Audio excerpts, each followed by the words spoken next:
Hey, y'all. Good night. Good evening. Buenas noches.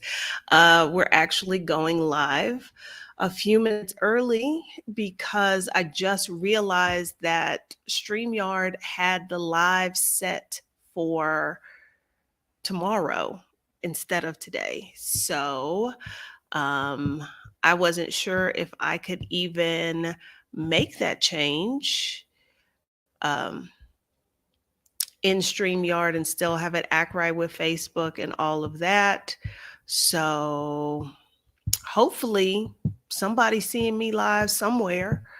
Uh I don't know. We'll see if anybody comes and maybe I'll just have to change everything. I don't know. I don't know. It's a crazy time. It's a crazy time. So if you're here and you're watching this, say hello. Say hello. If you're watching this on YouTube, there is a poll, or there should be, asking how many of you have visited Cuba, which is where I just got back from on Sunday. So say hello if you're here. And hopefully, I'm not just talking to myself. Okay. All right. So I'm not here by myself. Glad to know that. Hey, Wendy. Oh, y'all are in here and it's moving fast. Hey, hey. Hey, Audrey. Oh, okay. Y'all are in here. Hey, Janet. And from a little bit of everywhere, I see. Barbara's from Connecticut. All right. So, okay. Glad we in here. And I'm not over here talking about myself cuz it it's been a busy week. I got back from Cuba on Sunday, and Friday, I fly to El Salvador. So I've been trying to work this week because I'm not trying to work very much once December starts. I got a couple of projects going, trying to navigate like getting stuff unpacked and repacked. And in case you're wondering, in my typical style, nothing is packed. Everything has been unpacked and washed, but I probably won't be packing until Friday morning, like right before I walk out the door to go to the airport. So yeah, that's what's been going on with me. Just me being my regular self, staying up out in these travel streets. It seems like oh gosh, since September, it seems like I have been somewhere on somebody's plane every week, every other week, which is such a change considering, I've been kind of grounded because of the pandemic for the last few years. So it's wild to be back on this kind of rigmarole. All right, so if you are new to the channel, hello, welcome. I'm glad you're here. My name is Adelia Aborishade. Although most people know me as Picky Girl Travels, the folks who traveled with me to Cuba learned exactly why I am called that. I am a financial educator. I help Black women develop financial confidence so that they can make decisions that are best for them in order to live the life of their dreams, whether that is living abroad, whether that is traveling the world, or really doing whatever the hell they want. I have been doing whatever the hell I want pretty much for the last 6 or 7 years. I call Mexico City home. That is where I am coming to you from right now. What else do you need to know? On this channel, we talk about money, we talk about travel, and we talk about living abroad. So, if any of those are topics that you're interested in, go ahead and make sure you subscribe to the channel, turn on subscriptions so that you can catch one of these lives. Okay. All right. So, I see that there are quite I'm just looking at how this is making my mustache look. I don't think my mustache is this heavy. I think it's the lighting, but this is going to make me want to do something about the lighting. Um I see a lot of you. Uh, Cuba's a place that you are interested in. It's a place you wanted to visit. This was actually my second visit to Cuba. Um, at poll to see. Okay, so only 88% of you have never been. So the vast majority, and that I don't think that shocks me. There are a few of you I see who visited in like 2017. Things have changed a lot since 2017. I was there the first time in 2018, so things have changed. Uh, who is this? Taoist Taoist Dance 54 had the opportunity, excuse me, to go there in July with my Cuban ballet dancer. Okay, all right. Uh, Now y'all know I can't pronounce this. E, I can't. I'm sorry. I don't even know where to start with those letters, but I'm glad to see that you have a trip planned for next year. I'm sorry I couldn't pronounce it because I just didn't even know what to do. Uh, come on through, Auntie Trey. Come on through. The doing the trip I went on to Cuba just now. This was something new for me. This was a group trip, but of course, I didn't know anybody who was in the group. I went by myself, and there were like 9 or 10 other people. And those of you who have watched my videos and been on my channel for a while know how I feel about when our custom of when we first meet somebody asking, like, what do you do? So inevitably, folks ask that because they're already intrigued, like, oh, you live in Mexico? Because everybody else on the trip lives in the US, although not all of them were originally from the US, but that's where they all lived. And to see their faces when they'd be like, so what do you do? And I was like, as little as I possibly can, or whatever I feel like. Because that's how I'm trying to live my life. Okay. All right. So, whatever questions y'all have as we chat tonight, please drop those in the chat and I'll star them and we'll do our best to get you some answers. When I poured this glass of wine, I thought about it. I really should be drinking rum. But unfortunately, I don't have any Cuban rum. I have, I think, Nicaraguan rum. I have Florida Cana. Tried to buy some Cuban rum at the duty free on my way out, and that did not go well. So I don't have any Cuban rum, unfortunately. And hopefully I can remedy that. I don't know how, but hopefully I can. So I mentioned that I initially visited Cuba in 2018, and that was interestingly enough, it was a second date. I had gone on a date with a man in Atlanta while I was living in Mexico City the first time. Uh, he, I'm not explaining this properly. Okay, so my best friend was on the app and she came across this guy's profile, and like in his profile he described himself as a traveler, blah blah blah, and she was like, he loves to travel, you love to travel. I really think y'all might be a good match. Do you mind if I match with him so that I can pitch you? And I was like, sure, whatever. So she did that. He was receptive. It just so happened that I was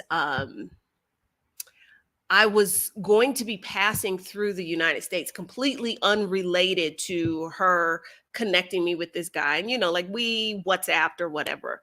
Um, I had a work thing in Ohio, and the travel agency that was responsible for booking my ticket booked me a ticket that gave me a 24-hour layover in Atlanta, which is where my best friend lives. And so it was like, hey, I'll be in town on this date. On this day, we can go out. And so that's what we did. Um, this story's this story, not before 10, sounds like it should be like really awesome, but it's not. Unfortunately, it is not. So uh went to Atlanta, had my 24-hour layover, went on a date with this guy. And a lot of people, because I had to end up telling this story while I was in Cuba last week, people were like, oh, that must have been some first date if your second date was Cuba. Actually, no, it wasn't great. But, you know, you asked me out a second time and you're like, hey, you want to come to Cuba with me? I'm not going to say no. And this is when I was still trying to be open and all of that. I'm not that girl anymore, but in 2018, I still was like trying to give folks a chance. When she said Atlanta, I already knew these men are weird here. And dude was weird. I just didn't know how weird yet. So that I think that date one, I think, was in June. And so we went to Cuba in July. I figured it'd be fairly easy to get there coming from Mexico. And it was. And the weekend was not great. By the end of it, I wanted nothing to do with him. So while I got to see a few things in Havana on that trip, um, him being the weirdo he was just kind of like marred the little bit of Havana that I got to see. So I'd always said that, I was going to have to redo Cuba because I also wanted to get outside of Havana. So fast forward, like I left Mexico, lived other places, blah, blah, blah, blah, blah.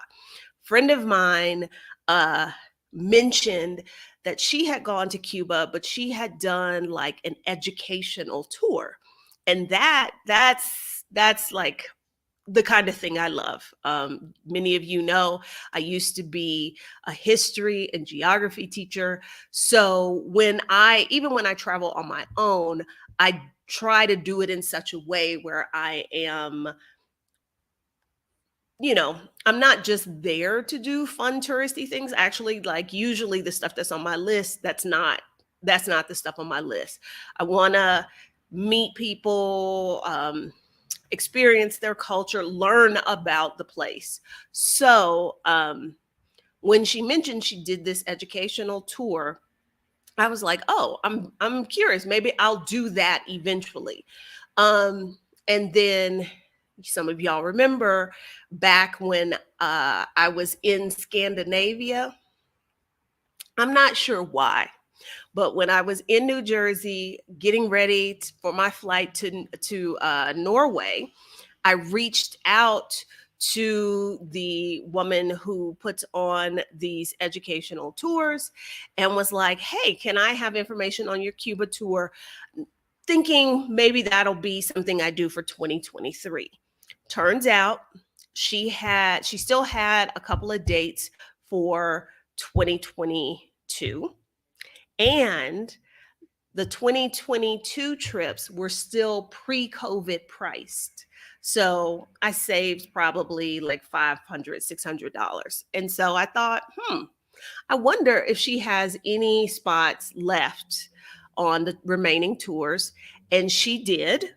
And I was like, oh, Thanksgiving, I don't do anything for Thanksgiving. Why not do that? So it was when I was in Newark getting ready to go to Norway that I booked the trip I went on. So that was in September. I booked this trip for November. So that is how I ended up in Cuba last week. Let me see, because I think I marked, did I mark all of the questions so we can come back to those?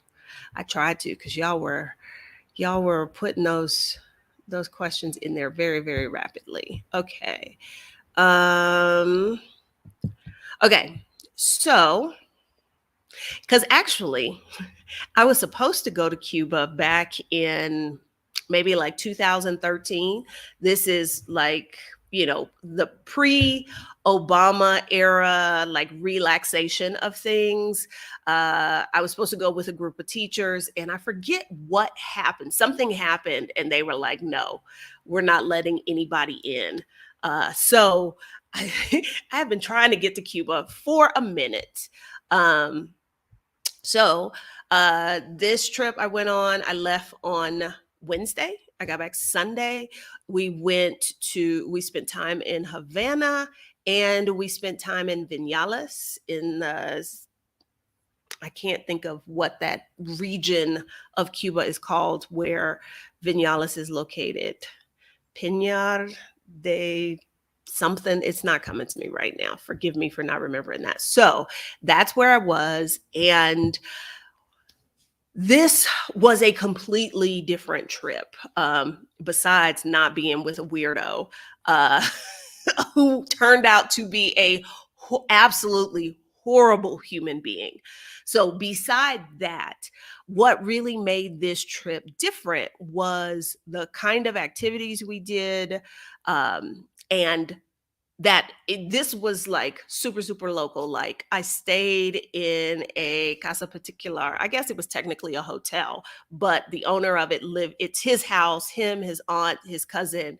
They like put in their money, they refabbed it, and they rent out rooms. Stayed like smack dab in the middle of Havana, like on a local street, and everybody's outside at night. So, and then the activities we did, these were not activities I would have had access to if I'd have put this trip together myself. Thank you, Pinar del Rio. Yes, that's the area we were in. That's the area we were in. So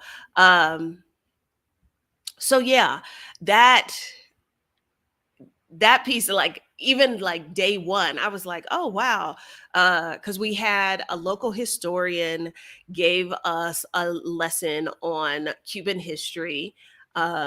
We spoke to the number one cardiac specialist in the country about socialized medicine. We had a dance class where we learned Afro-Cuban dance from dancers from the Tropicana, I think. We went to I guess you could call it a museum, Casa de Africa, which kind of highlights the relationships between Cuba and various African countries. We had a Santeria musical performance. I got a reading from a Babalao. What else did we do? There was something else we did that day. It's like all blurring together now. Where's my, hold on. Hold on.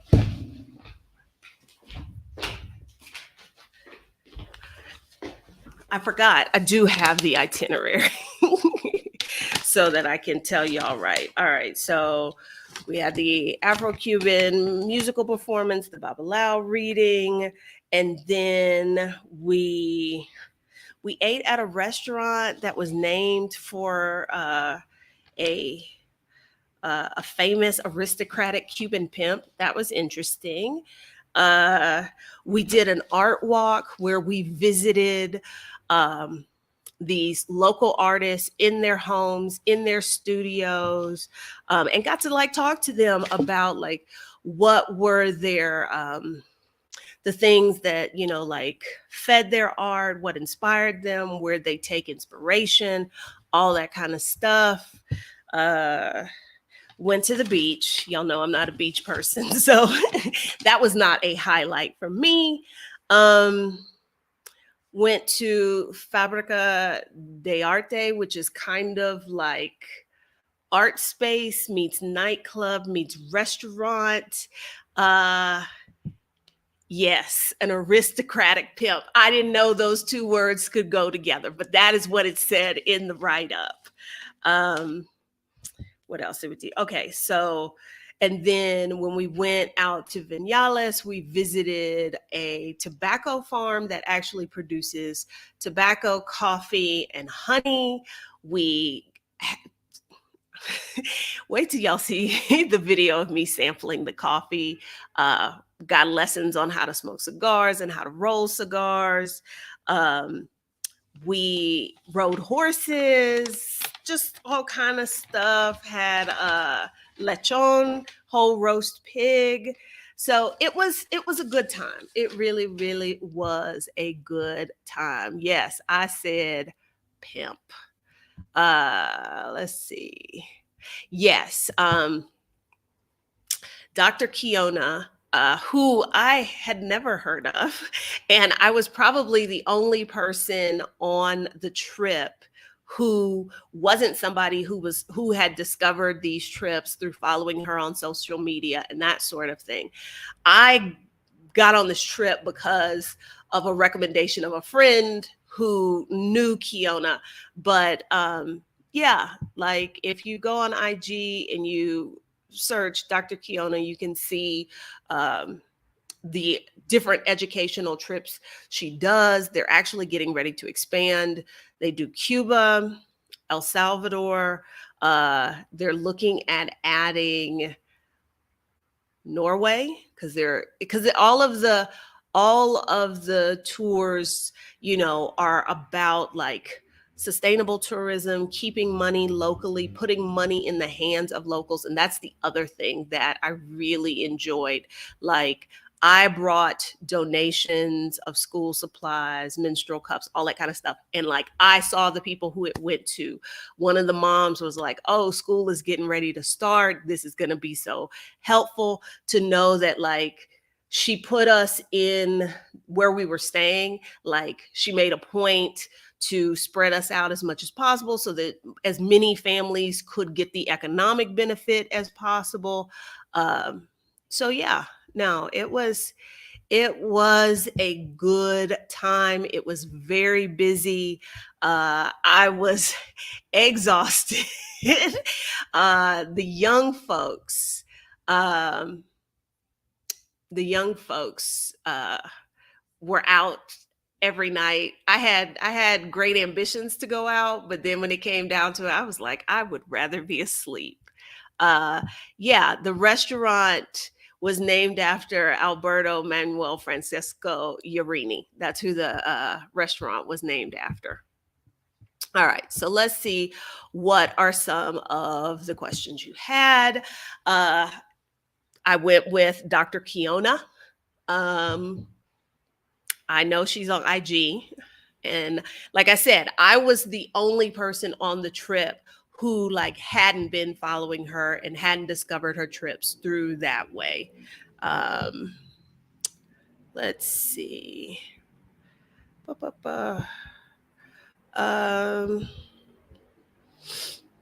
Americans have never been not allowed to travel to Cuba. There's a lot of misinformation about this, but we were able to travel to Cuba pre-Obama, during Obama, where he relaxed some things, and even post Obama, even when 45 was in there, we were still allowed to go. Now, 45 tried to make it as difficult as possible, but we were still allowed to go. Um, as an American, like 15 years ago, it was hard for Americans to go because there weren't many flights from the US. So a lot of Americans would go to Canada or they would go through Europe, or they would go through Mexico because there were more flights.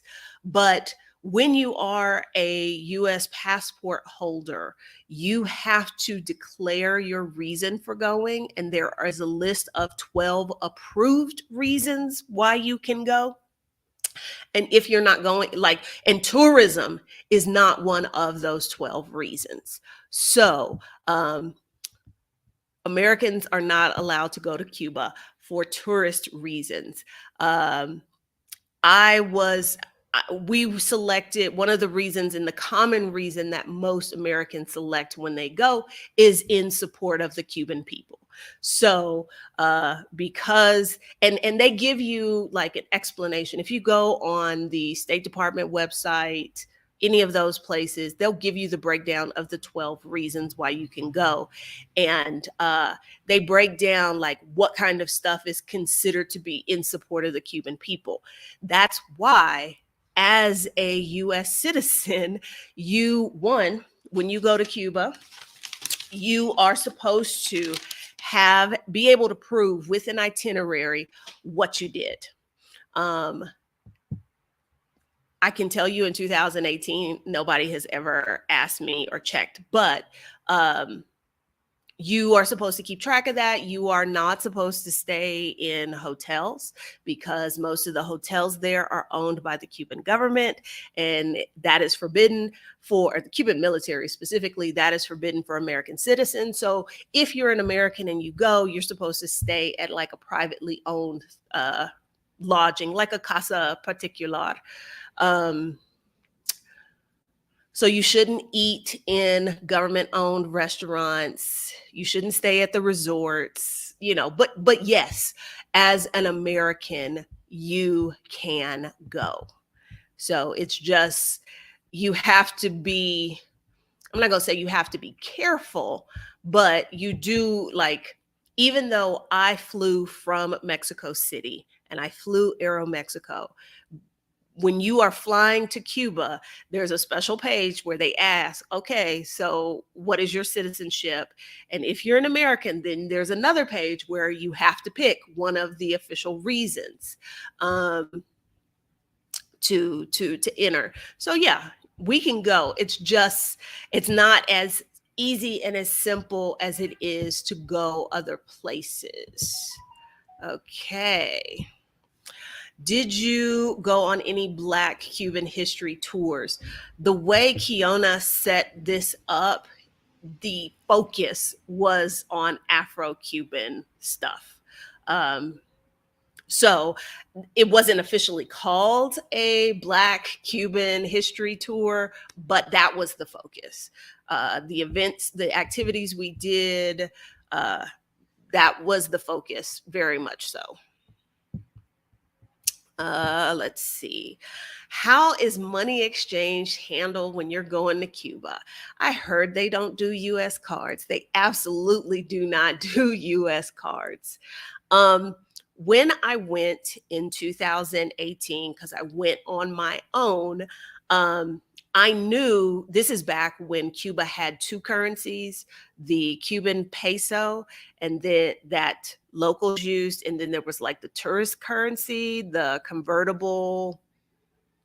I don't know. The abbreviation was CUC. I don't remember what that stood for.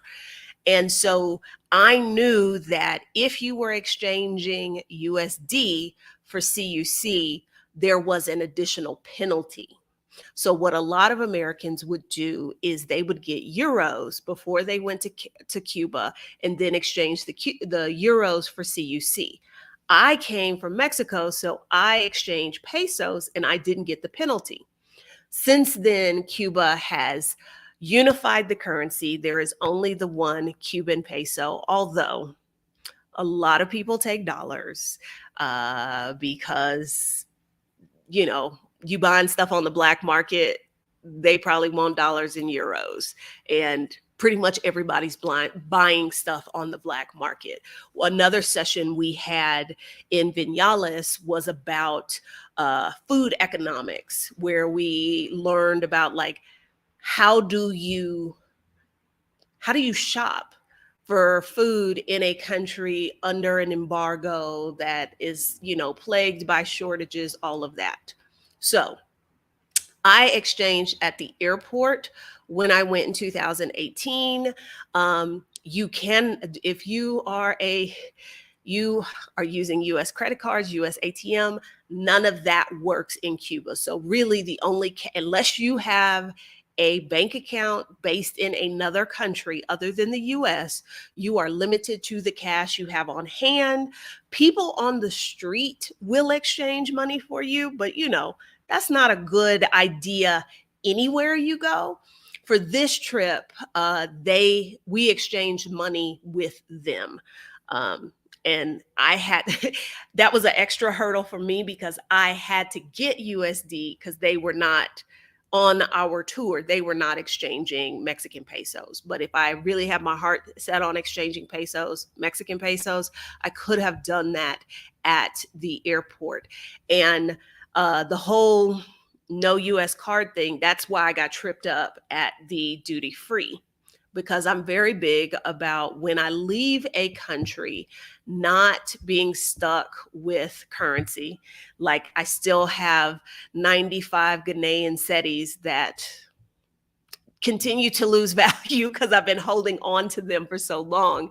But I try not to get stuck with currency, especially a currency like the Cuban peso, which is worthless outside of Cuba. Right. And so when we were going back to the airport, they were like, told us, hey, at the airport now, they only take cards, but not American cards. There's no cash. That didn't really click to me. So I get to the duty free. The prices are in US dollars. I was like, okay, I can't use my credit card, but I do have US dollars. Let me try that. And she was like, no, they didn't at the airport in duty free, they did not take Cuban pesos. They did not take US dollars, and they only took card. And then there was a sign that said something about the conversion rate for euros and Canadian dollars. So the money thing is a bit of a hassle. So yeah, you definitely have to bring with you substantial amounts of cash if you expect to be shopping. Let's see. I'm just marking more of your questions so that I can answer them. Okay.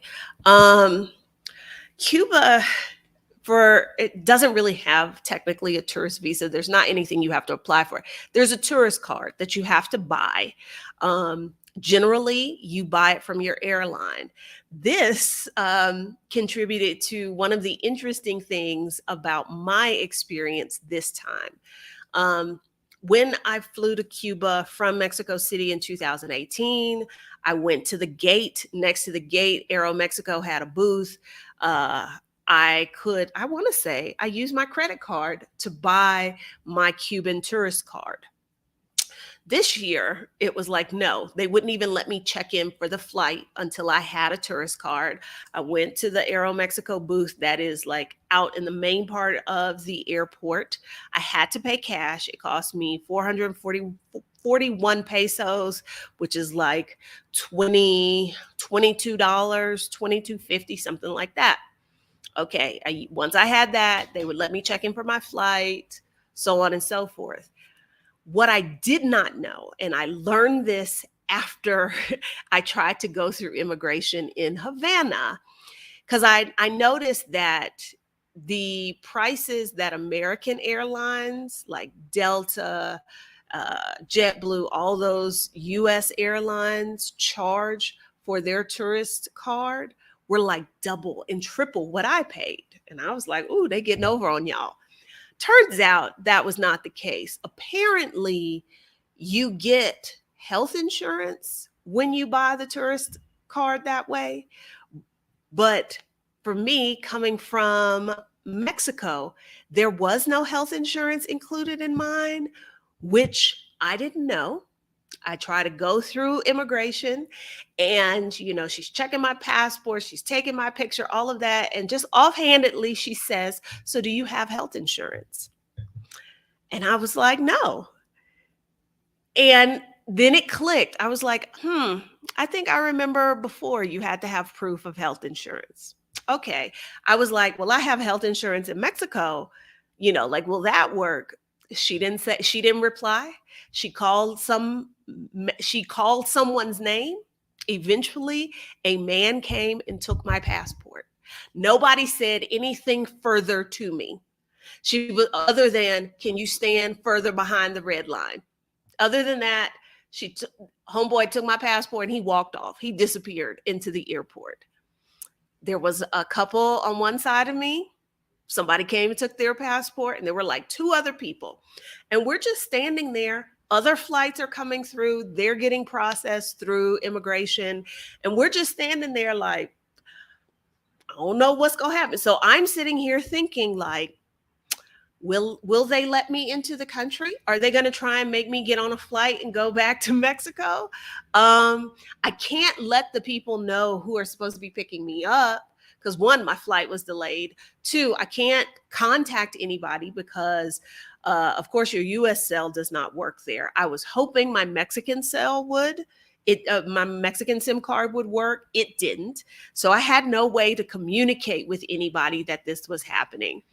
Um, and slowly but surely, somebody different than the man who took our passport came back, not dressed in any kind of official airport uniform or anything like that. Uh, I was the last person. Like all of the immigration hall was empty, and there's just me there standing with my bags. And he comes over and he starts asking me questions. Um, like, well, why are you here? What do you do for a living? Where are you staying? Who are you staying with? He's asking me all these questions I don't really have the most satisfactory answers to. So because the other thing I was thinking while I was waiting was, are they going to say, okay, you have to buy this health insurance? And I'm thinking like, how much cash do I have? Will that be enough? If I don't have enough USD, will they take these Mexican pesos? Wasn't sure. So he asked me these questions. I gave my answers, many of which did not appear to be satisfactory. And then he took my passport to old girl at immigration and they let me in. Nobody ever says anything else about health insurance. Nobody made me buy any health insurance, nothing. So I don't know what that was about. I don't know what that was about, but I was standing there thinking, I may never get out of this airport. And I was like, if I can't get in, this will be my last time trying to come to Cuba. So yeah, that was fun. Was Cuba a scouting trip?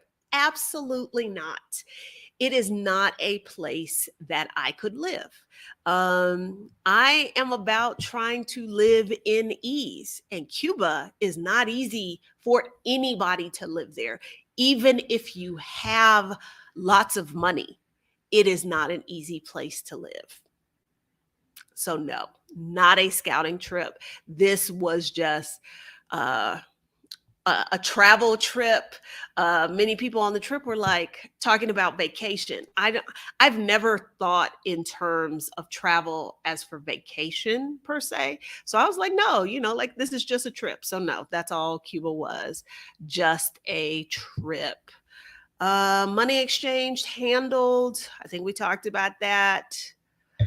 Yeah, no, you can't get cash. I can't say I saw any ATMs outside of the airport, to tell you the truth.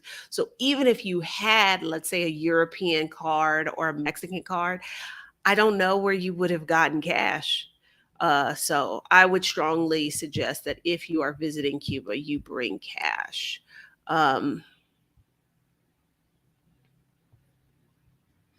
Let's see. I almost traveled with Live Be Do. They were doing a trip. Um, I think it was like July, and I was contemplating it. And then something clicked in my head. how insanely hot it would be in July, because that's when I visited previously. And I was like, oh no, we can't do that. Even for November, when I post more of the pictures, I'm kind of red because I'm sweaty and hot so much. I have not sweated that much in years. So, um, yeah, very, very hot, even in November, late November, still very, very hot. Um, Okay. Visited Cuba for the third time in 2020. Disappointed that little progress had been made in terms of government representation by darker hued Cubans. What was your experience in that regard? Um, Very interesting. Day one. This was not Kiona. This was another, like a tour guide, um, who he's not white. He's not a white Cuban, but he's not Afro-Cuban either. So I don't know what the Cuban word for those folks are. He's brown though. And he added his little bit after the history talk and was like, and we don't have racism in Cuba. Y'all don't have racism? What? I just let that man make it. I wasn't finna fight this man. I wasn't finna contradict him in his country. But I can tell you on the street, I would say one of the things I noticed that was a big change from 2018 was I actually saw like more locals out at restaurants, in places. And I think that's a combination of things. I think that's a combination of just how few tourists there are there now, and the fact that because of the pandemic and the lack of tourists, there had to be some restructuring, like with prices in restaurants and that sort of thing, to make it affordable for locals to be there. But I would say that it's probably still the same as we see in most Latin American countries, where Afro Latinos have basically been erased. Like Cuba, if you look at the makeup of the population, is a very Black country. But when you look at the people in power, you look at the people in the media, that is not what you see. So I would say that that pretty much is sort of the same as well. I don't know if y'all have ever, if you watch the Celia Cruz movie, like the whole first half of that movie is about how she got discriminated against because she was Black. So when he said that, I was just like, I don't know if he felt compelled to say that to me because I am obviously Black. I don't know if he really and truly believes that, because you know how it is. Folks who are not in the oppressed class, who are not the victims of oppression, often can't see it, are not aware of it in the same way. So I don't know why he thought, why he said that, but I was like, baby, come on now. Come on now. No, no. Uh yeah. Let me see. I'm just going back to see if I need to mark any of these. Yeah. Okay. Let's see what other questions y'all had. Um, how was the Cuban food? Food is an interesting thing. As many of you know, I am a ridiculously picky eater. Um, that is not that's not a way to be in a place like Cuba. So I reached out to Kiona's team before, because there's an element of the trip that is sort of homestay like. And I have always shied away from those kinds of things because I don't want anyone who opens their home to me to feel some kind of pressure to figure out, like, how the hell do we feed this woman? And given the situation with food shortages and all of that, I was like, look, I do not need somebody trying to give me their last, trying to accommodate me. So I reached out and I was like, look, explained my situation and was like, don't worry, I got my own snacks, but can we do this in such a way that I don't make anybody waste food, stuff that I'm not going to eat and that sort of thing. Um, but the food I had was very, very tasty. Some of the best pork in my life I've had in Cuba. Um, there are, at this point, like last week, there were lots and lots of shortages. We noticed like restaurants don't have menus. They just have chalkboards because what they're going to have be able to get, like they can't say, oh, we're only going to sell chicken because this week there may be chicken, tomorrow there may not be chicken. But the food I had was good. I personally ate rice, which if you know me, I don't really like rice. So I had like rice and chicken, rice and pork, rice and beef. Um, Not a fan of beans. I did try the beans. They tasted too beany for me, so that was a pass. Um, but the food I ate was good, but I was very, very conscious of the fact that, food was in limited supply. It was scarce. I didn't get any lobster because I've not really had great lobster other places, but the people who did get the lobster, it looked tasty. Um, what else I want to say about food? Our food economics session was, I'm not going to say it was interesting, but it confirmed a lot of what I had suspected about the difficulties in people being able to feed their families. Like we were in a rural area and they were like, basically, we need to be able to grow things because like for them, if you live like out in Vinales outside of Havana, you're not going to the grocery store, you're not going to restaurants, you need to be able to cook at home. Well, there are blackouts. Why are there blackouts? Well, the availability of the fuel to run the generator, the electricity generating stations. Typically, they would have gotten that from Venezuela, but because of the conflict, the war in Ukraine, the US has been like, Venezuela, you know how we've been tripping?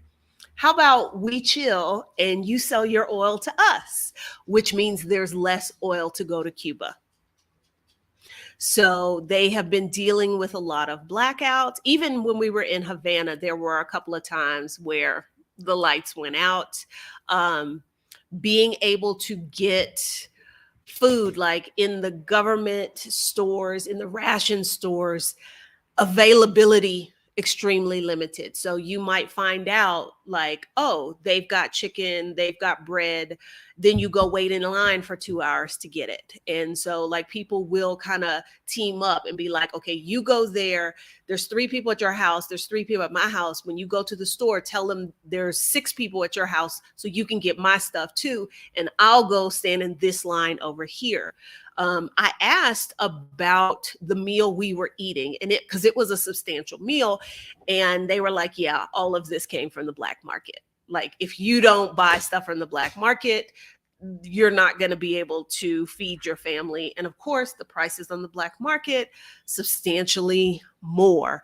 So food's an issue, definitely an issue. So yeah. Let's see what other questions you had.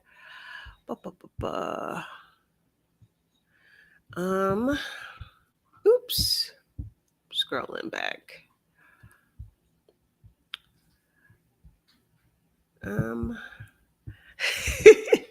What is tubini? I think we've talked about this.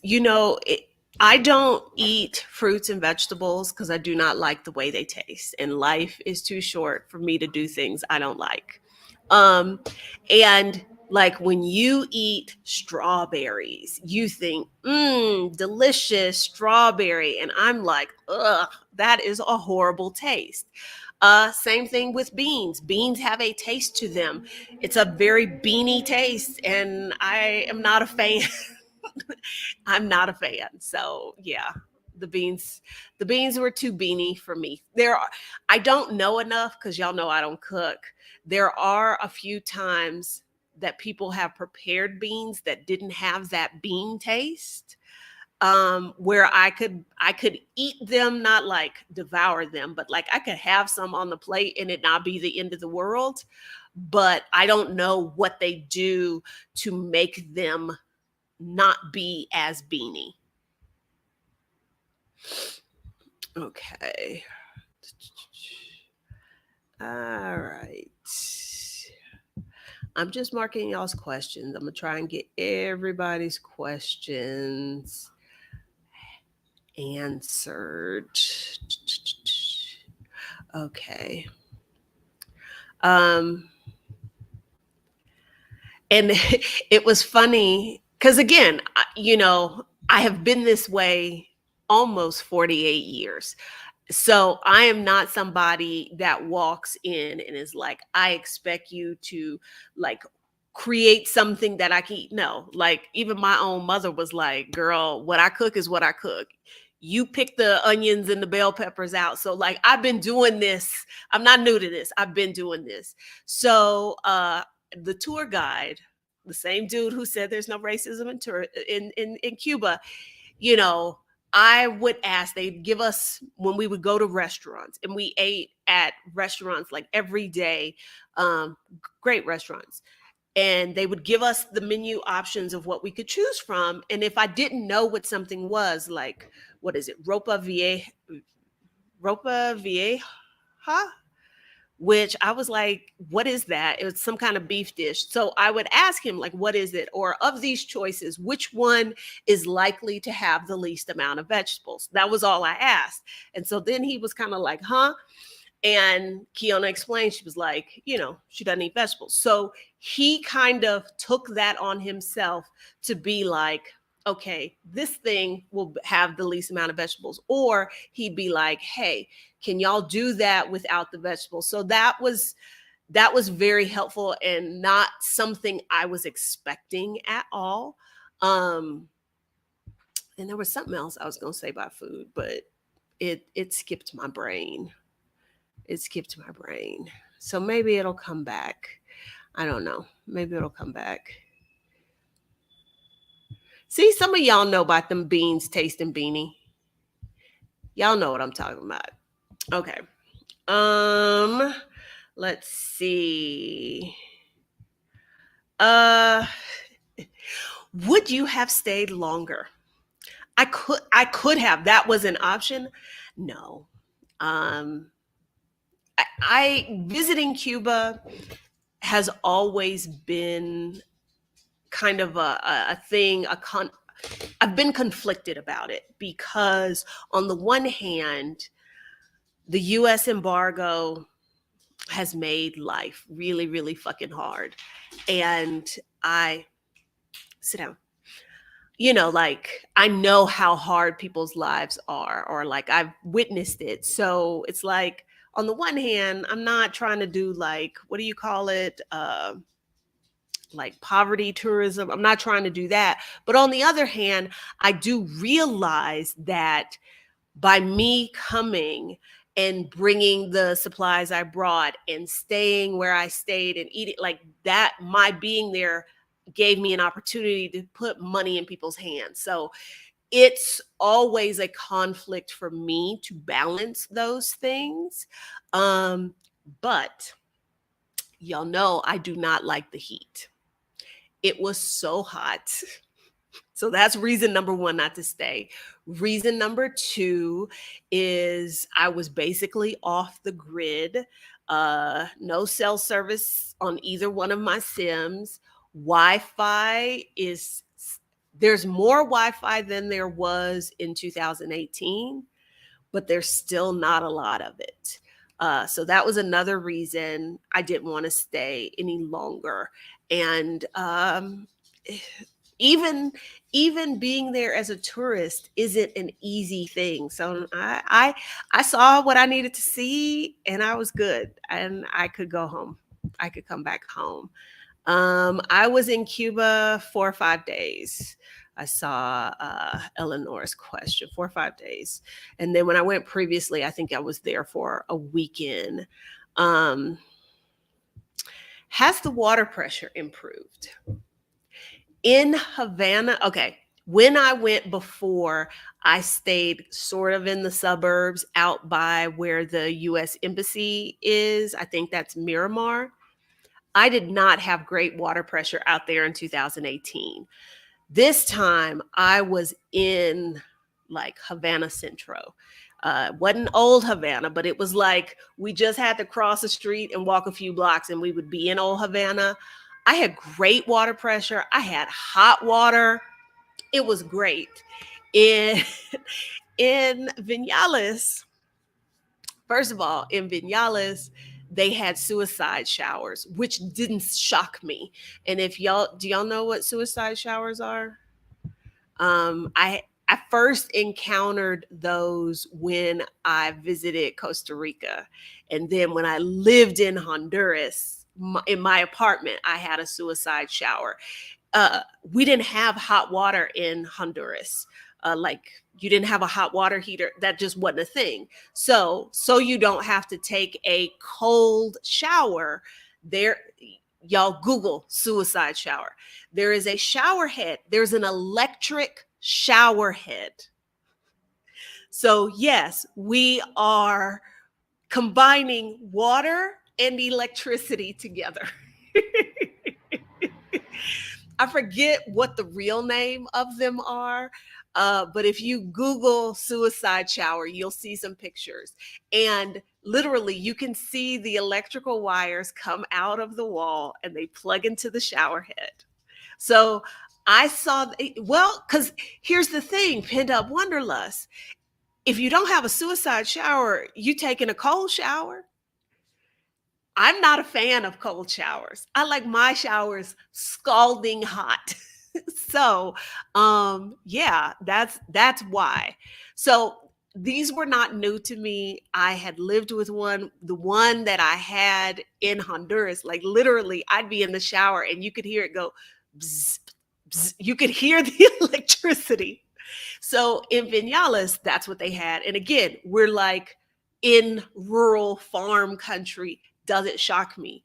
Where I stayed, I don't know if it was like calcium buildup or if the water pressure was low, but I had sort of like a trickle of water to work with, and the suicide shower didn't work. So I had a cold trickle of water to work with.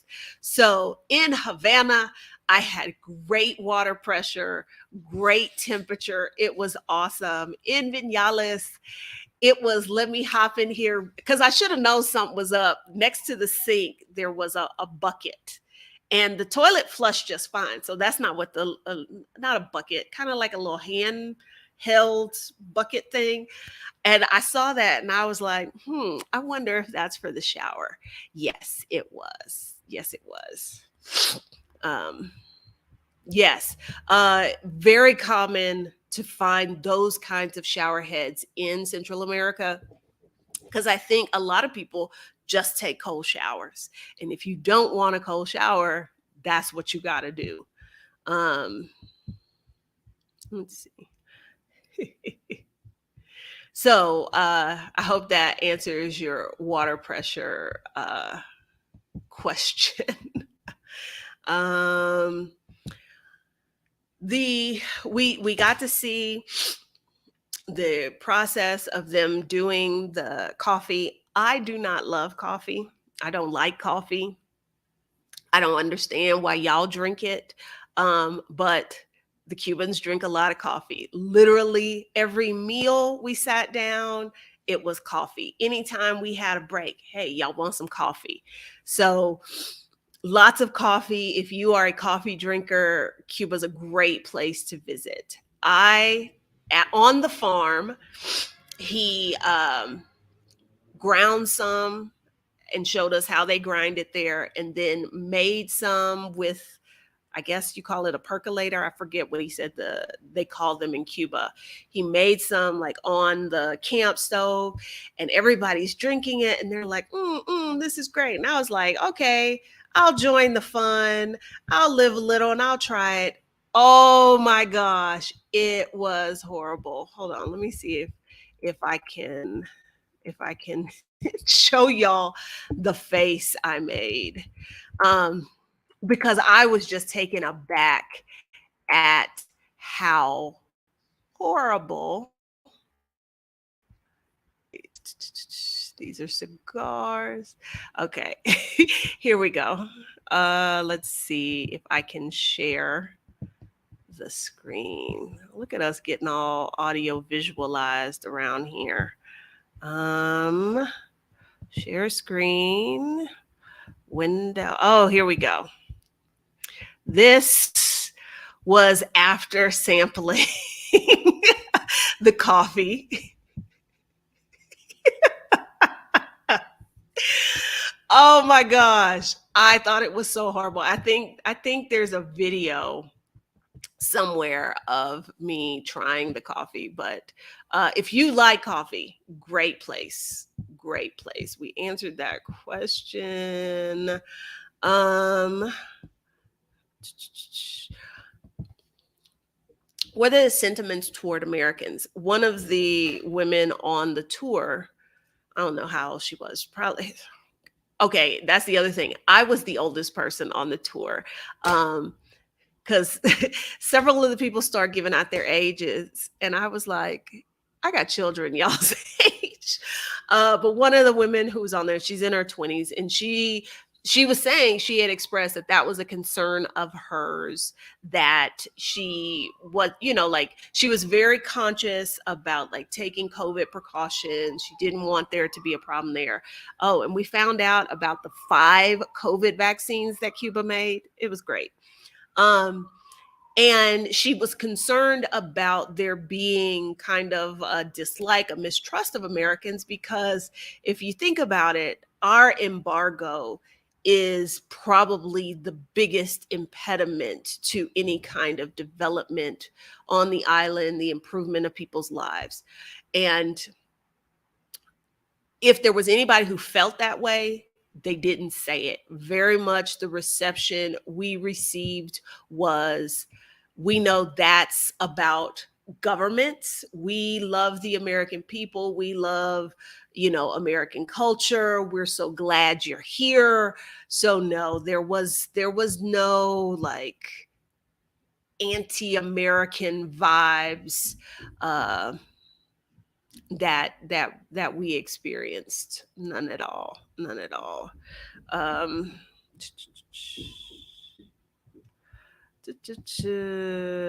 are there direct flights from the US? I think the direct flights were like uh, Miami, because I was the only person who did not have to have a connecting flight, because I could fly direct from Mexico City there. I'm sure there are a bunch of direct flights from Cancun. I think it's like only an hour from Cancun, but from the US, I think the direct flights might have been Atlanta, New York, Miami.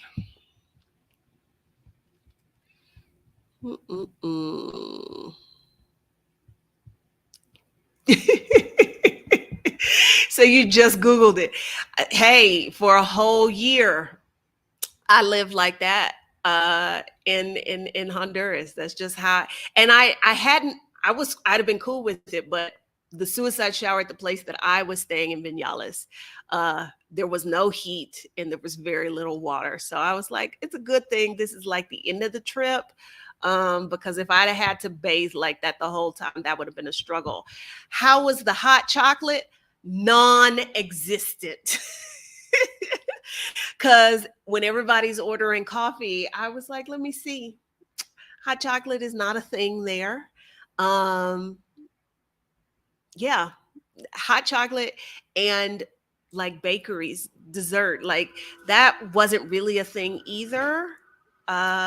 because, like getting milk, getting flour, those things are all super hard. So it was the whole week, no hot chocolate. There were no pastries for me. So, yeah, there was no hot chocolate. And that was a little disappointing. Okay.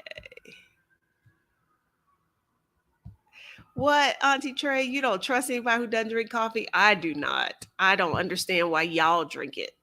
I really don't. Yeah. Yes, it was really interesting talking to the doctor about um, how the socialized medical system worked, you know, and he got into a conversation because one of the ladies on the trip was an ER nurse. So she was asking all kinds of questions. And he talked about the fact that they had developed 5 vaccines, but, with all of the politics involved, when countries were like, okay, these are the vaccines we recognize, none of the Cuban vaccines were on that list. And they have pretty much vaccinated the entire Cuban population. So they, unlike, let's say, the US, they, I think pretty much everybody 2 and above has been vaccinated in Cuba. Um, yeah, I only had the one sip of the coffee. That was enough for me. I didn't need more than that.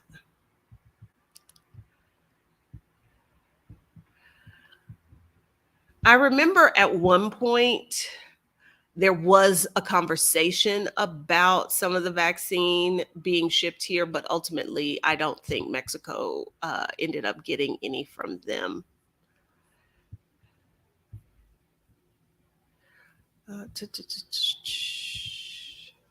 Yeah, it was. So again, y'all can see why this would not be a place I could live long term. Somebody asked, there was a question. Okay. How would an American do living there? Will everything we consider convenient have to be shipped? Oh, not soon enough. You can, if you're trying to envision how to make living there work, basically, nothing can be shipped to you. Somebody has to mule it down. Because there was a joke about, like, when people get off the airplane and they're collecting bags, it's very easy to tell who's local and who's not, because if you're local or you're coming back to visit somebody, you are bringing back massive checked bags because you're bringing stuff in. So, like, there's nothing you can get shipped to you. Somebody has to bring it. One of the people I met, well, yeah, I guess she is American, because I was going to say she also has an Irish passport, but she's basically American. She has lived there for 8 years. And I was curious because, like when I lived in China, it was such a headache trying to get the money I earned in China out of China, because the government is not trying to help you do that. And so, given that, because of the embargo, just to give you an idea, somebody donated some money to help me buy supplies to bring, and they sent it to me via PayPal. And then in the memo section, they wrote the word Cuba. Immediately, that payment was frozen, and there had to be an investigation. So think about, how would you could not access, if you are an American living in Cuba, you cannot access any of your American banks, any of your American money. She told us, like, stories about, like, how she had to bring 30 grand in a carry-on bag, because otherwise, like, so I don't, it's a very hard thing to wrap your head around, the the things that we probably don't even consider to be conveniences anymore, that simply you would not have access to, would not exist for you if you lived there. So, not being able to access your funds there, you don't want to put money in a Cuban bank. You do not. Cubans don't want to do that. You don't either. So then it's like, okay, so how are you going to get the things you need? Remember, you got to stand online for multiple hours, blah, blah, blah. Really, the people who can kind of maintain some semblance of the life they had before is if you're there and the organization that has brought you there has some kind of like commissary, someplace that people attached to that organization can shop. um but yeah, and very little is manufactured there. um they think about it also. I didn't understand this either until one of the sessions we had. I knew there was an embargo on American products, but if they are trying to import, let's say, a car from a Spanish automaker, if there is a single part in that car that was manufactured by a US company, not even physically in the US, but manufactured by a US company, they cannot import it. So getting manufactured goods, uh, it's just so much more difficult. Um, like I said, I think it's a very hard thing for us to wrap our head around what living like that would be full time. Did you feel safe? Yeah. I mean, people were out at night. We were walking back at night from the restaurant 10, 11, 12 p.m. I mean, 12 a.m. So yeah, Cuba's actually a really, really safe country. Uh, I did not feel safe. Did I talk about my accommodations? I think I did a little bit. The place I stayed in Havana, I would totally stay there again. Um, I had a king size bed to myself. I had my own bathroom. I had a shower with hot water. Now, okay, if you have mobility issues, Cuba is a hard place, y'all. Because we see the historic buildings, but what I never thought about is the stairs. So we would go to like visit an artist at their studio. You open the door, it's a flight of stairs straight up. Like this one artist we visited, he is the most awarded, recognized, like cartoonist, I think, in the world.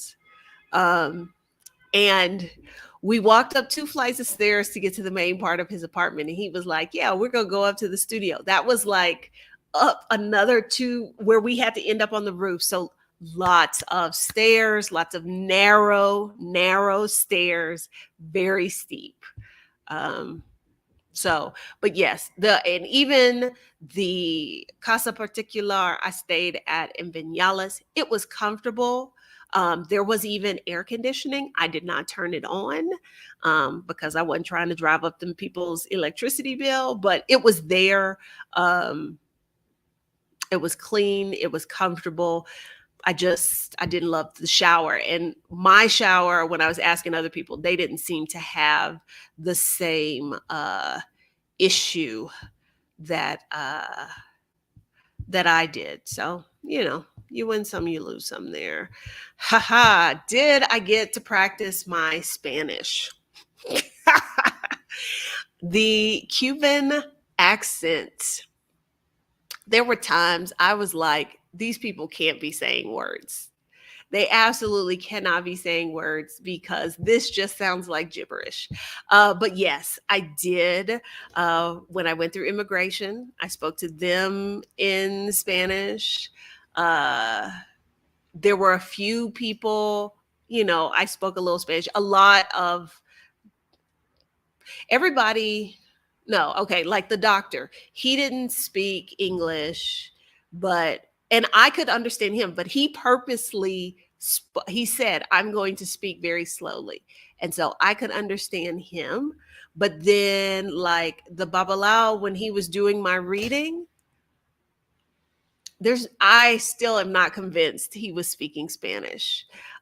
So I practiced a little, but the Cuban accent was is really hard for me to understand what people were saying. Um, did you get to salsa dance? Oh yeah, I did. In the Afro-Cuban dance class workshop thing we did, we learned mambo, rumba, cha-cha-cha. It's some special kind of complicated rumba complexo or something.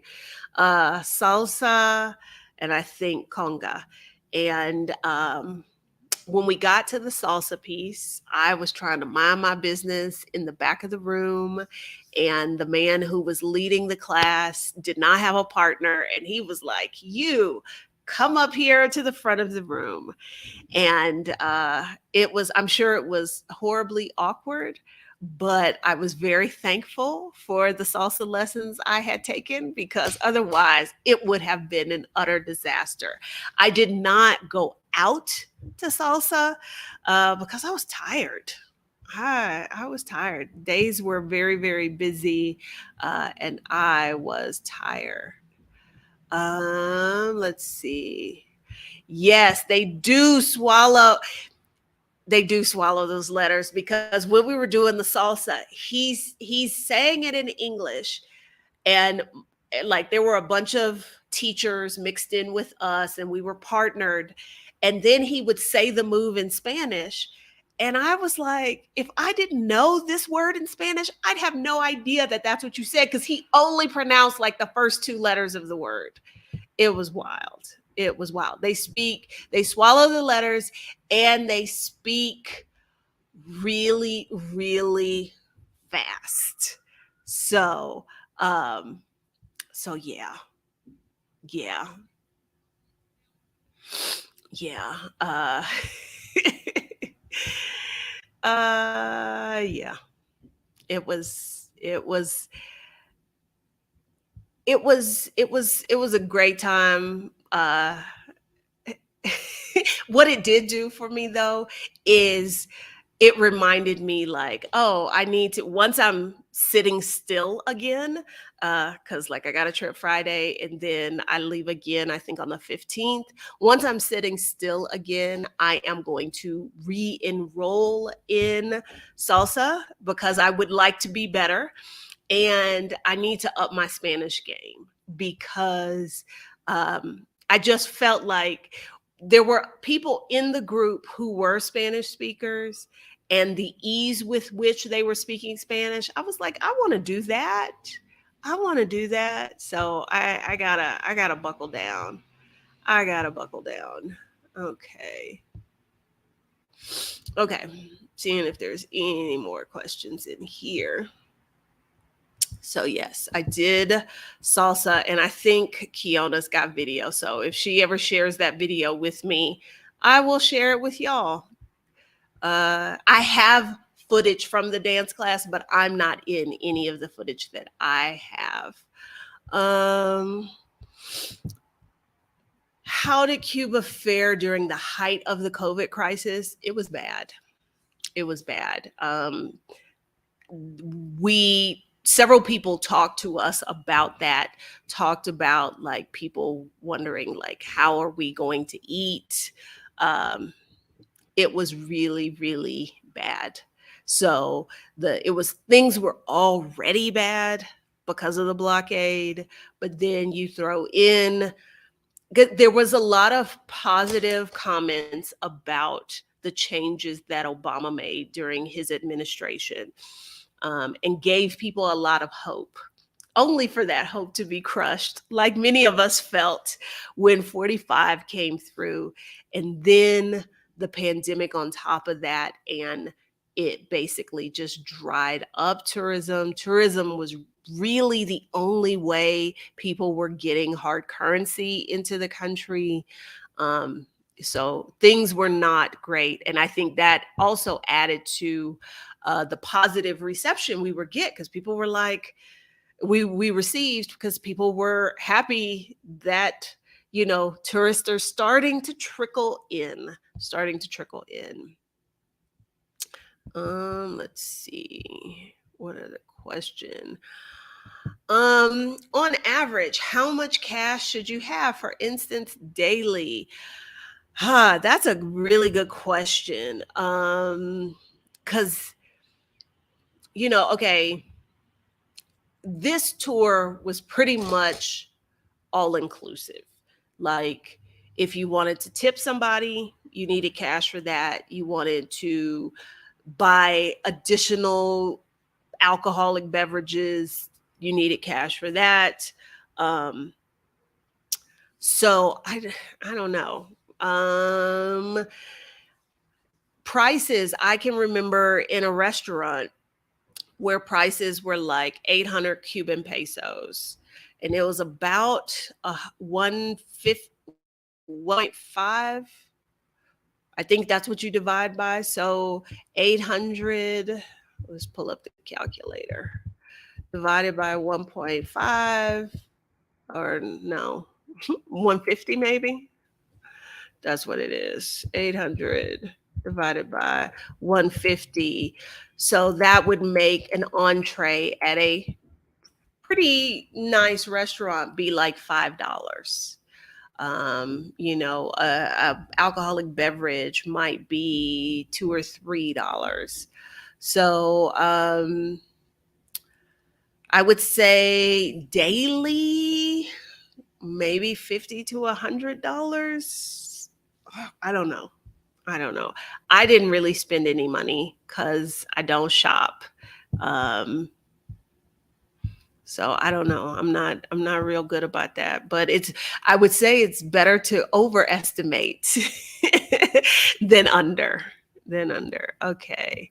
When applying for a visa or residency in another country, do you do everything online via mail, or do you have to do everything in person at the nearest embassy? It all depends, Latasha, on the country. A place like Cuba, I don't think you're doing stuff online. I think you're having to physically go down and line up. I know right by where we were staying, there's a building where people like to get married because of the architecture, and it's been restored. And every morning we left, there was a line of people outside so that they could make the appointment to get married. So I imagine you're doing all of that in person. Let's see. Okay. How do you know what's government owned and what isn't? The majority is government owned. um, a a hotel is going to be government owned, but there's actually a list.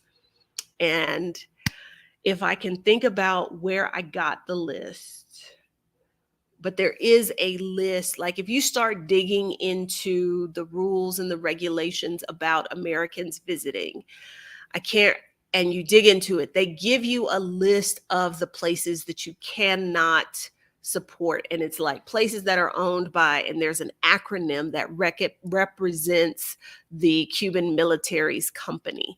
But for the regular person, if it's like a little restaurant you see somebody set up in their house, that's perfectly acceptable. If it's called what is it, a paladar, is like a privately owned restaurant, that's fine. Casa particulares, those are privately owned. They're kind of like Airbnbs. Those you can stay at because they're privately owned. But anything government owned, and there is a list, and I will see if I can find it, but I know I found it like digging around on the State Department. Like, I went to the State Department website, and it was like, oh, okay, here are your 12 reasons, blah blah blah, and it's because of this law. And then I clicked on that link, and it took me to another link, and eventually, and I would imagine you might be able to just Google companies or hotels Americans can't stay at, or something like that. It was a little harder to tell the difference between a government owned and a private, because there were some privately owned restaurants that looked really nice. I think when I was there in 2018, I might have messed up, and inadvertently patronized a government owned place, but it was by accident. Um, if just as a side note, one of my podcast guests, Kirill, the podcast episode she's on is about something like from volunteer to expat. She had traveled the world. She'd been to all these countries, and then she ran out of money, and she was like, "Oh, let me get a job that's gonna let me travel." She had done some stuff with like Doctors Without Borders. She applied for a job at the State Department. At the State Department, you have to, she wants to be a contractor. You've got to be able to supply like all of the places you've visited. Cuba was one of the places she visited. That does not disqualify her. What did disqualify her was she could not provide the documentation to support, to show that she behaved accordingly when she was in Cuba. So she could not get the job at the State Department. Now, she ended up being hired by a contracting company to do the same job for the State Department. So, but if you are going to need like security clearance, or you're going to work for the State Department and you want to visit Cuba, make sure that you cross all your T's and you dot all of your I's, because that will be important. Um, Okay, let's see. How do they take Black American women in Cuba living in Miami? They aren't as accepting. Um, However, that may be a USA thing. I think it might be a little bit USA. I think it also may be a little bit of what kind of Cubans are they in Miami? A lot of the Miami Cubans are people who were in a position to leave. So think about financially who those people would have been, like what hue they would have been.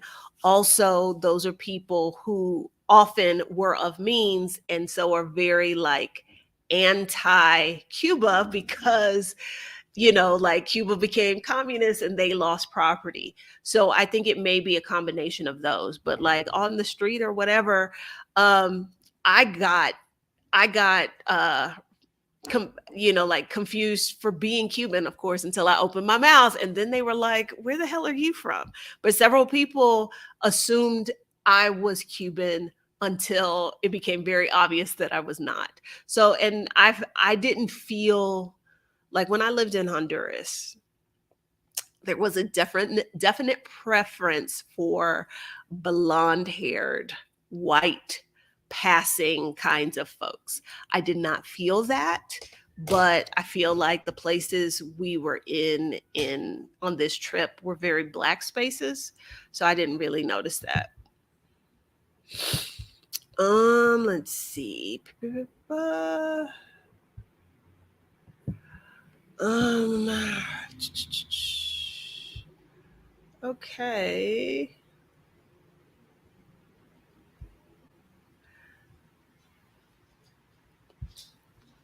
Hmm. I have my moments. I have my moments. I can't do it on purpose. But there are times when I pronounce things and I'm like, oh yeah, I got that right. I hit that. Let's see. What other questions are there in here? What was the internet like? Could you go live? Absolutely not. I could not go live.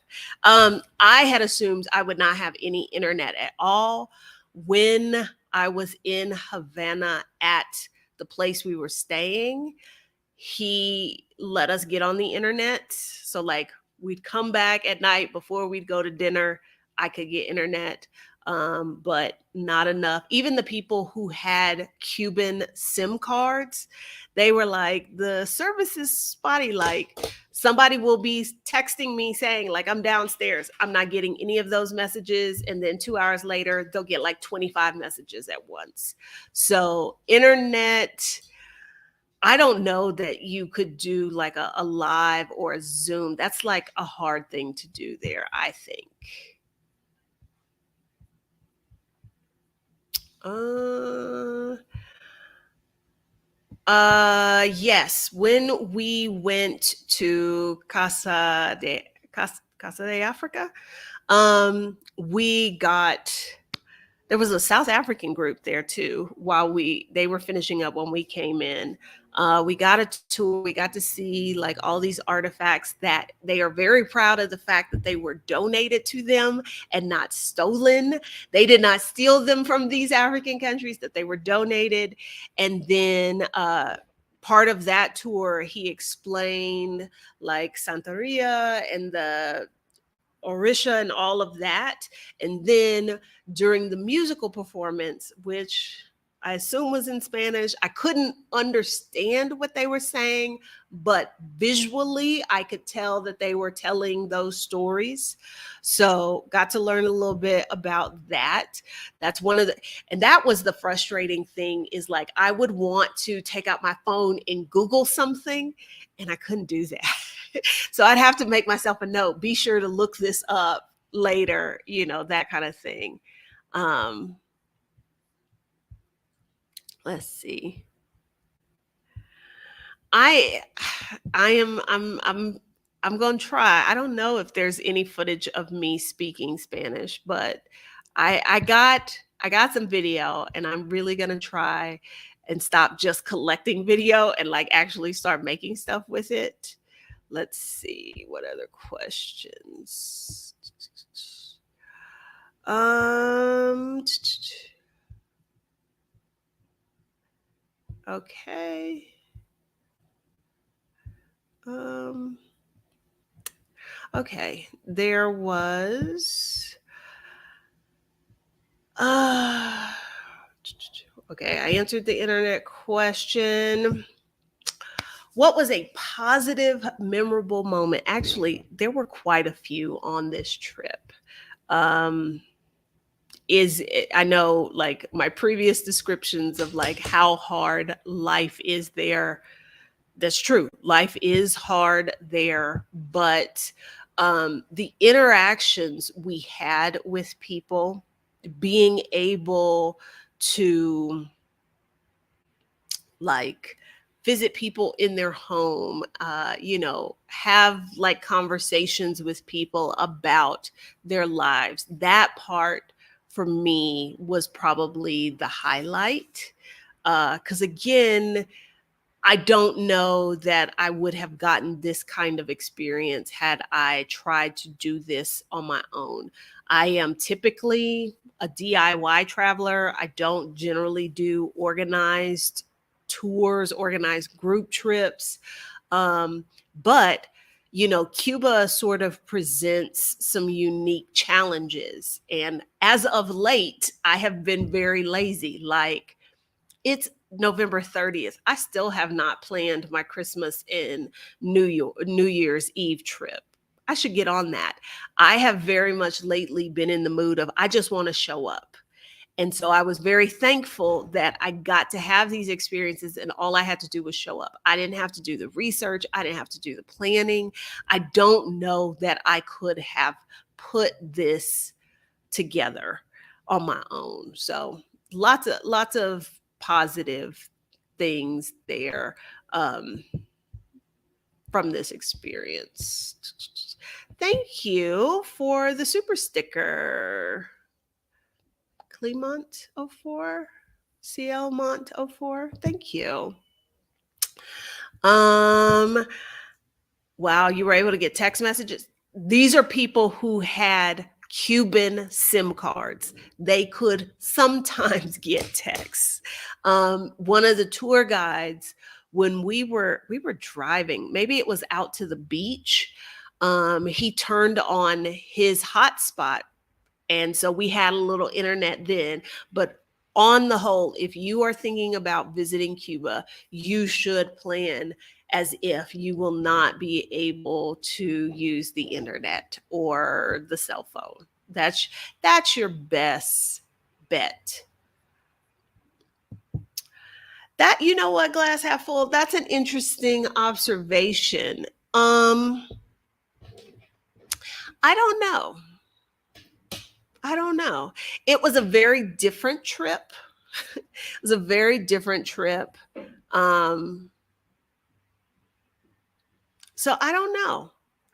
I don't know if I enjoyed it more, but it was a different trip. I'm very glad I went and I was able to participate. Like I said, it's kind of like relit that fire under me as far as my Spanish goes, um, to like get better at it. As a side note, on Tuesday, I went to, no, Monday, I went to get some glasses, and at the eyeglass place, everybody in there was like, "Oh, your Spanish is so good.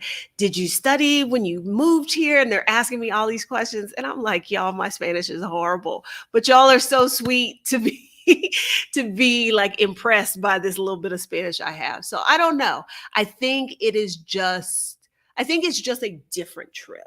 I don't know necessarily that and I also because the purpose of these trips was very different, so I don't know, but that's an interesting observation. That's an interesting observation.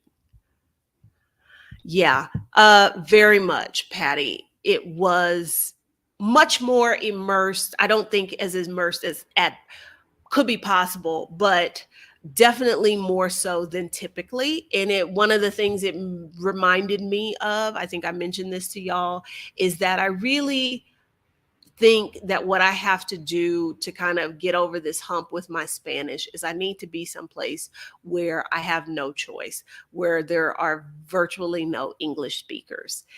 Uh, and so being there reminded me of like, oh yeah, you said you were going to do that.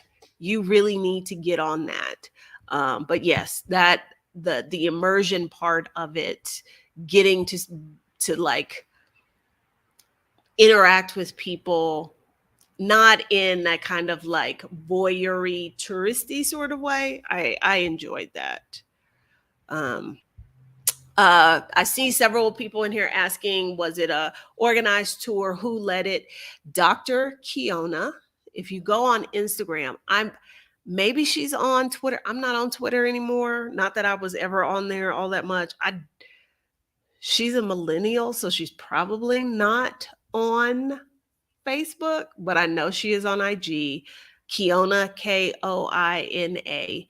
Um, that's who puts these educational trips together.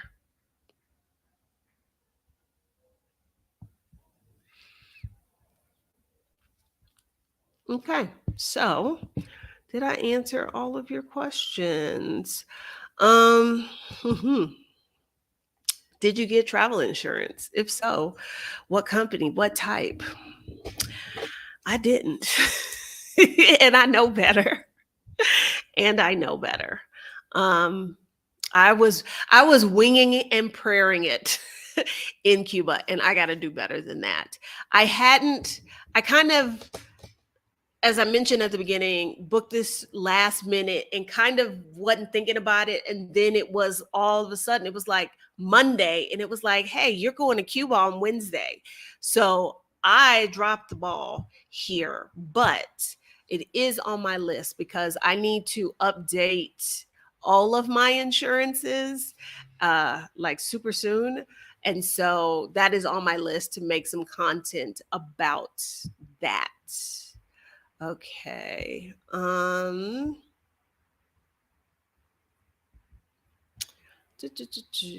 Let's see. Okay. How are the men? Dating potential? Lots of fine men. Lots of eye candy. Dating potential? I don't know. What are you looking for? There was nobody there for me because, you know, my life is pretty damn awesome. So a dude who I'm gonna kick it with is gonna need to like be able to do better than this. And I don't know that there was anybody whose path I crossed while I was in Cuba that was gonna be able to do that. So um yeah. So no, not I was not looking at it that way. But yes, lots of eye candy, lots of beautiful men. I will definitely say that. All right. So, oh, okay. So we've been at this for almost an hour and 40 minutes. Uh, what else? Do y'all have any other questions? I feel like, did I cover everything? Uh, I think I did. Um, yeah, a lot of good restaurants. The Fabrica de Arte, I did not visit that when I was there in 2018. I don't know if it was there then. I think it was, but I didn't know about it. And so that was a really, really interesting space. It's like art space, museum, restaurant. There are bars throughout it. They're playing music. There was tons of locals there. So yeah, all in all, it was a good trip. I have, like I said, I've unpacked. Everything has been washed. I do need to repack for the trip on Friday, which is also a trip with Kiona, going to El Salvador for a week. I'm not sure if I'm going to be able to go live from there. I think logistically, as far as internet purposes, that should be fine. But I don't know what the itinerary looks like, what the schedule is going to be like. So we may do a live after I get back to talk about El Salvador because I think El Salvador and Nicaragua are the last two of the Central American countries that I need to get to. I saw somebody asked, would I go back? I asked myself this question. I don't know. I don't know. I did not get to Varadero. I didn't get there, but if it's about being at the beach, y'all know that's not my vibe. So I don't know that I would go back to Cuba just to go to a beach because again, I think about the drama I had getting into the country. Um, Even leaving, I had a little bit of drama. My flight was delayed. Uh, and here's the thing, okay? I didn't think about this because I'm not traveling from the US. Sunday, when I was flying back, that's the second busiest travel day. So a lot of the people who were flying back to the US, we had some internet access Sunday morning, and they found out like their flights were delayed. Well, think about it. Once you get to the airport, there's no Wi-Fi, no nothing, unless you have the Wi-Fi card, which I don't know if we can even get those legally. Because when I bought one before, I bought it illegally. So I'm trying to message people. The dog sitter is leaving. I know what time I should be back, but if my flight is delayed, I'm not going to be able to tell anybody until they just realize hours later I don't show up, and then they might not know there's nobody with the dog. So I'm trying to like cover as many bases as I can. I'm texting people while I got Wi-Fi, get to the airport. I'm just cut off from the world. My flight is delayed. How late it's going to be delayed. I don't know when people are going to be like, oh, she hasn't shown up yet. We, so like all of that, I like things to be easy. And so I don't know. If I have a good reason, I would definitely go back. And a good reason could be anything from, like bringing supplies or something like that to there's some event. I don't know, but I'm not saying I won't go back, but there's a lot of places I still need to go see that I haven't seen yet. So, I have seen Dance with Me. That is kind of, I think, where my where my interest in salsa dancing comes from. You know that's set in Houston, right? Let's see. Kim, easy place to hop for nomads? Absolutely not. Especially if you're a digital nomad, Cuba is an absolute no go. No. No. In case anybody, despite this conversation today, in case anybody is wondering, like, can you get residency in Cuba? Yeah, you can. I think you can even get permanent residency. You cannot get citizenship. Um, so if you really want to be you want life to be a little bit more challenged filled, um hey, that might be something to check out. Yes, B, you are right. El Salvador is a beach place, which is why I have not been yet. There is supposed to be surfing as part of this trip. I am still undecided if I am going to attempt to surf. I feel like, on the one hand, this will be the one and only time that I'm ever involved in anything surfing related. So I might.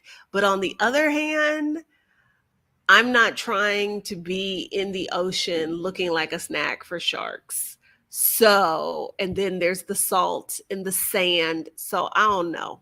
I don't know. But yes, you are right. It is. And that is one of the reasons that I have not. I've hesitated to kind of knock out all of Central America, is because it's like, I gotta go to a beach, and what am I gonna do at a beach? Like, oh, okay. Here, I'll post this. Um, I was trying to think if there was anything. Oh, okay. There is something I do need to tell y'all. Hold on. Let me make a new thingy here. Okay. So for the people who are like, who did you go on this trip with? What? Here. Instagram.com/Dr. Kiona. For the people who were asking about that. So yeah, we're gonna see. I have not ruled out the surfing, but I don't know. I don't know. I don't know. Okay. Let's see what else is under here. Okay, so I answered that question. Okay, so did I go to the theater? No. Not as a part of this trip. And when I went previously, I don't think so. I will say that another thing that I liked better this time was staying in, like, the center of Havana, as opposed to staying out in the suburbs. Um, Getting around, like being able just to walk most places. Interesting tidbit. They have a Cuban ride taxi app. I can't I can't remember what it's called. Starts with an L. But I was very surprised to see it when they called us taxis. Because when we went to one restaurant, the restaurant named after the pimp, that was a little further away, and so we had to take cars. And I'm looking at the guy's cell phone that's up, and I see a map, and I was like, "Well, what is that?" Because I know that's not Uber. So, and that, I think that really sums up how Cuba has existed for these last 60 whatever years, is, despite the things that the government, their government, our government, the US government has done to make life difficult, they, take what they got and they work with it and they figure something out. So yeah, somebody there created an app so that you could call a taxi, which I don't know if it's something like tourists can have access to. Um, but I just thought it was interesting. This is an interesting question, Big Sis Dula.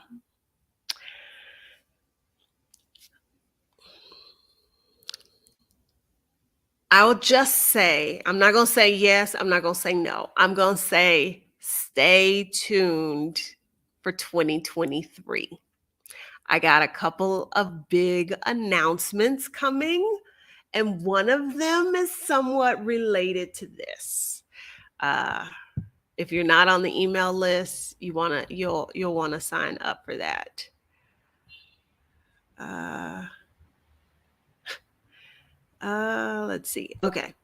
So, the thing that I wanted to tell y'all, remember the workshop that Ivana and I did on how to align your money, your goals, your time, all of that? If you're like, you know what, my life is not where I want it to be, and I really could use some help. Uh, I could use some help, kind of like getting my shit together, getting my stuff together, figuring out what's not working for me. Um, if you didn't get to attend that workshop, you can buy the replay and the workbook. And I want to give y'all a link to that. And if I was better prepared, I'd have this link. We're just going to call it workshop replay because that is a shorter thing for me to type. But if you go to my Thinkific page, pickygirltravels.thinkific.com, align your goals, time, and money. If you missed out on the workshop and you would like to buy the replay, you can do that. And I will, if you are watching this in the future and not live, I will add that to the description of this program. We were playing with names, and get your life very close to some of the names we were playing with, very much so. I always wondered about, you see these influencers and these people saying like, oh, I got big things coming, but I can't tell y'all. Oh, I just can't wait to tell y'all. And I was like, that's bogus. But like, I'm not supposed to say things right now, but just know something big is coming. So get ready so that, what is it? Stay ready so you don't have to get ready. Just know, come January, be looking for some announcements along that line. And I was trying to see, did I have the link already here? And I don't think I do. Okay. Somebody, I saw a comment somewhere. Somebody was talking about booking time with me. You cannot book time with me for 2022. My calendar is full, it is closed. But if you want to get a jump start on 2023, I believe the January calendar should be up. This is where you would go to book a session with me, askadelia.setmore.com/services. You can go to pickygirltravelstheworld.com. You can go to adeliaborishade.com. You can go to bit.ly/askadelia. All of those will take you to the same place. So let's see what else. Okay. No, this workshop was not included as part of Exodus Summit. This is something that Ivana Robinson and I did afterwards, so it's separate. So no, it is not part of the All Access Pass, the gift that keeps on giving. It is not part of that. Okay, so I think we have covered everything. I will remember to add those links to the description. Thank y'all for hanging out with me this Wednesday. And um, we'll be live at some point next week. I'm just not sure if it's going to be in El Salvador or after El Salvador. So we'll see. We'll see. But thank you guys for hanging out. Enjoy the rest of your week. And we start a new month tomorrow. Yeah, new month tomorrow. Last month of 2022. All right, y'all. Good night.